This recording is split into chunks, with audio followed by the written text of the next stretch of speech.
We've all been there. You're standing in a museum staring at a painting and all you can think is, I don't get it. To me, knowing the story behind an artwork is a huge part of knowing how to look at it. I'm Amanda, the host of the Art of History podcast, where we view history through the lens of some really great works of art. Each episode, we dive deep into the bigger picture behind some familiar and maybe not so familiar pieces. Check out Art of History now wherever you get your podcasts.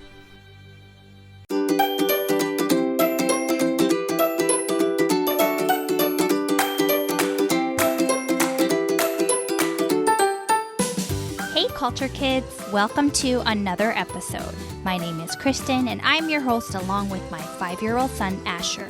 Thank you so much for tuning in, and if you haven't done so already, please remember to subscribe to our page and do us a huge favor by leaving us a review.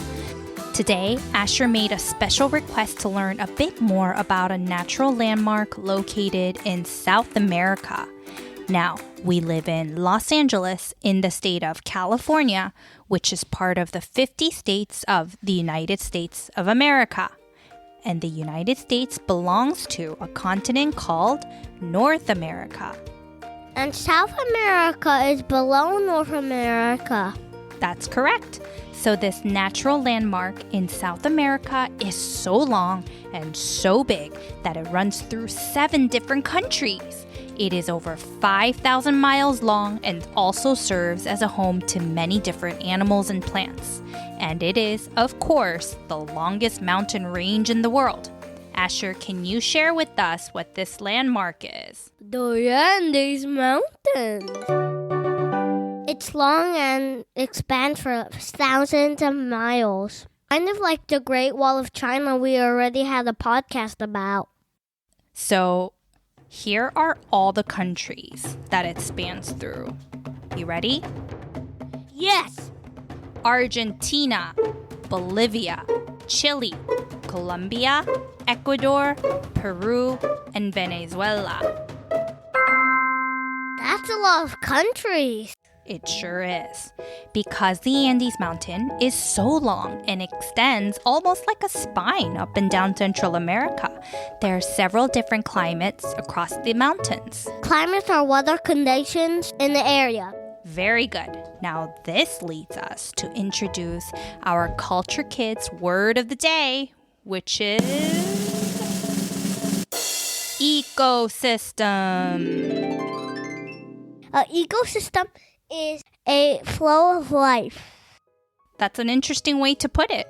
It's an area where plants, animals, and other living things, as well as weather and landscape, work together to form a bubble of life.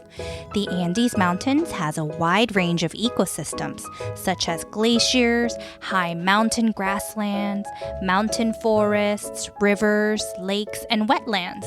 The Andes, which is a fancy name for Andes Mountains, are separated in 3 natural regions: southern, central, and northern regions. Andes Mountains are so big and so long, the weather can be very different depending on the area, the altitude, and how close it is to the sea. As we mentioned, we live in Los Angeles in an area called Playa Vista, and we are very close to the ocean. So that makes the weather here very different than a city in Los Angeles that is a little further away from the ocean.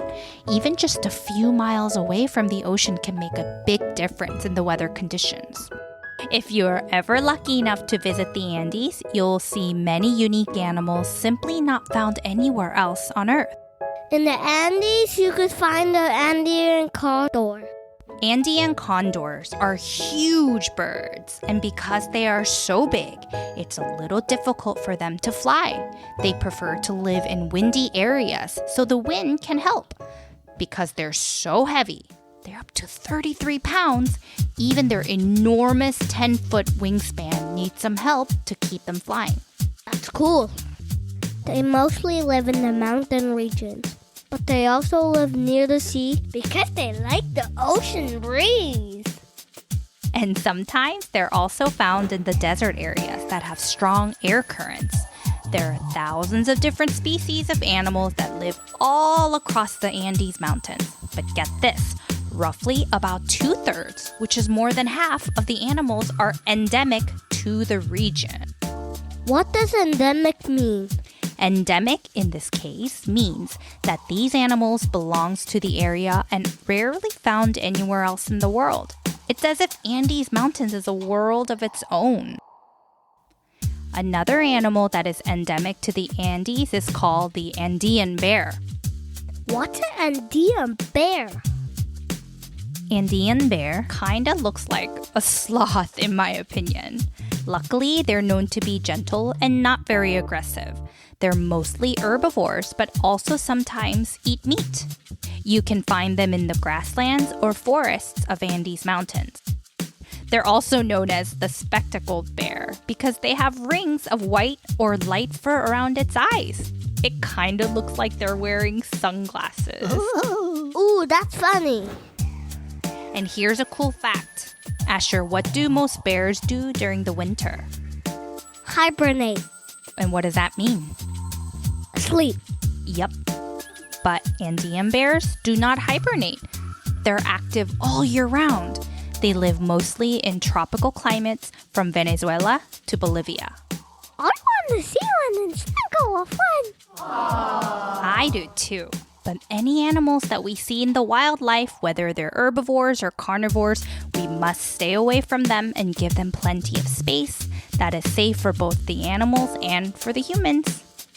Let's talk about the Amazon River and piranhas. The Amazon River starts in the Andes Mountains, and the Amazon River has piranhas. Now, piranhas are not exactly cuddly teddy bears, but they do have very sharp, scary-looking teeth. They are carnivores, but mostly eat small fish, insects, or plants. People think these fish eat people. They will attack you. Well, the good news is, most of the time, despite what you've heard, if you leave them alone, they will most likely leave you alone too. There is a type of piranha that is known to be a little more aggressive than others. It's called the red-bellied piranha. Because its belly is red. Correct. They have a very good sense of smell, and they make a drumming sound by causing vibrations with their muscles that echoes through their body. Well, I don't know about you. Maybe swimming in the Amazon sounds like a bad idea. Well, we also can't talk about the Andes Mountain without learning about Machu Picchu. Do you want to try pronouncing Machu Picchu? Machu Picchu. Machu Picchu is in the eastern Andes Mountain, located in a country called Peru. It is a site probably built around the mid-1400s to 1500s. It was built by the Incan people that lived a long, long time ago. Asher, do you remember when we learned about the Great Wall of China in previous episodes? Yes. We learned that the Great Wall of China was built by several dynasties, and there was a dynasty called the Ming Dynasty that built the majority of the Great Wall. So the height of the Incan Empire in Peru was during that time as well. So cool. So at that time in China, the Ming Dynasty was in power. And then in Central America, it was the Incans. Exactly. So Machu Picchu is divided mostly into two sections. One section was used for farming. And the other was set up almost like a small town. Even though the ruins of Machu Picchu are pretty well preserved, archaeologists believe this section was mainly homes, fountains, terraces, and temples. It's almost like a city that was built. The archaeologists are still not sure why it's built. Yeah, so we will never know for sure because there's nothing in writing that the Incan people preserved about this mysterious landmark. Archaeologists believe Machu Picchu was built as a royal home for the emperor or a religious retreat for leaders of the Incan Empire. Can you visit Machu Picchu? You want to hear a cool fact? There are lots of llamas and alpacas that hang out around the Machu Picchu area. Though I've actually never been to Machu Picchu, I hear from lots of friends that these llamas and alpacas love photobombing. But you have to be careful because if they don't want you to be near them or they're feeling upset, they might spit at you. What's the difference between llamas and alpacas? Good question. Llamas tend to be bigger in size, and their ears are shaped like bananas. Alpacas tend to be smaller, and their ears are much shorter and pointier. Alpacas are native to the Andes Mountains, but now you can see them all over the world, like at farms. Well, I think we can go on forever learning about the Andes Mountains because there are so many fascinating ecosystems and unique landmarks.